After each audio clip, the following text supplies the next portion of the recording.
Now here is how we can select multiple messages in WhatsApp on the iPhone. So if this is your first time on Foxtecc, subscribe and we can get started. So we're going to move over to the WhatsApp app as usual.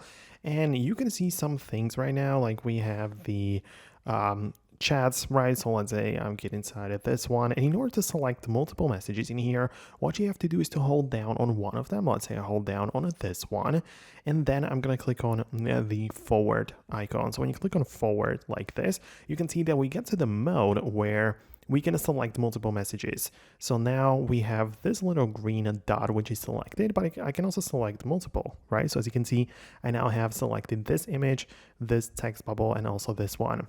So let's say I scroll up a little bit. I'm going to select either both stickers, or you can see only one or the other. So it's kind of like very specific. I can do it like this.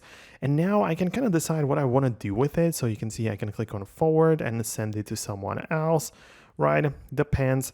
Or I can also click on the share icon in the bottom right. And I can decide to, for example, download the images or copy them, or I don't know, send them over AirDrop or whatever else is available in here. So plenty of things. You can literally save them to the Files app.